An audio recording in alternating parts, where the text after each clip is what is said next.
right, what is a seller's disclosure and how can it keep me from getting sued? Stay tuned.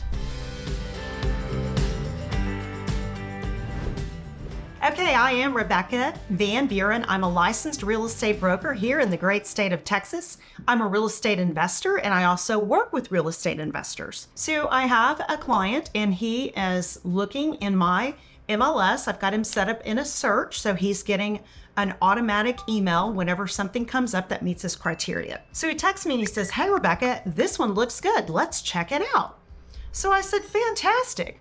So I do what I always do, and that is I reached out to the listing agent and I said, "Can you please send me a copy of the seller's disclosure?" And the guy says, "Yeah, absolutely." Well, first of all, what is a seller's disclosure?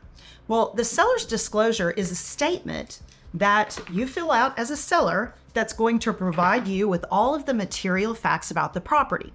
It's good for the seller because they can disclose any issues so that the buyer can't come back later and say, "Well, I didn't know about that." And it's also good for the buyer because the buyer is able to get a complete picture of what is going on with the property by learning about the material facts. So there's different sections to the seller's disclosure. We're not going to talk about all of them, but I want to tell you about this particular home that we went to go see.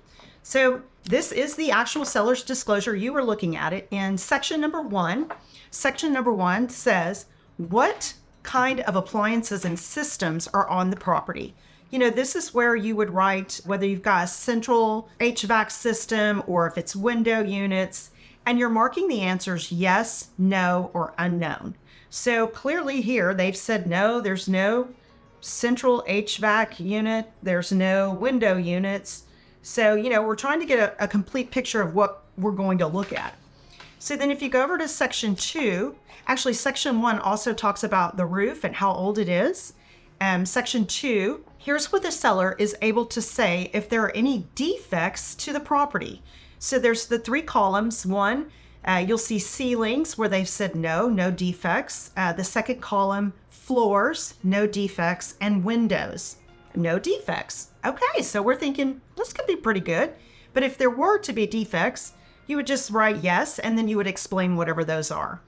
Continuing down section 3, are you aware of any of the following conditions? You say yes or no. Everything here says no. They're not aware of any roof repairs. They're not aware of any water damage. So we're thinking this is great.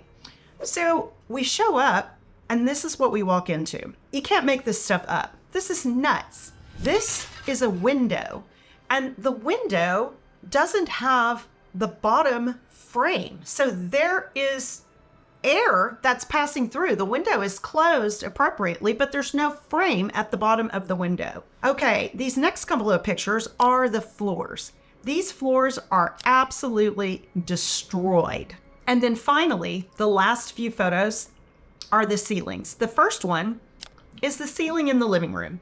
The second one is the ceiling in the bathroom. Now, I'm not a mold or mildew expert, but that can't be good. And then the final picture is the ceiling in the kitchen. We were blown away.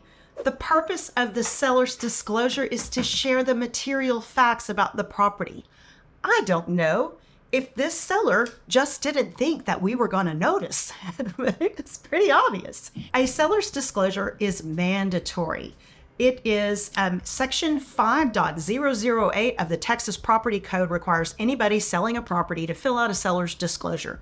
There are a few instances of people that are not required by Texas law to fill out a seller's disclosure, but this certainly wasn't one of them. Please accurately fill out your seller's disclosure and you will keep yourself from being sued. All right, thanks for watching. Let's stay tuned and see what's going to come up next.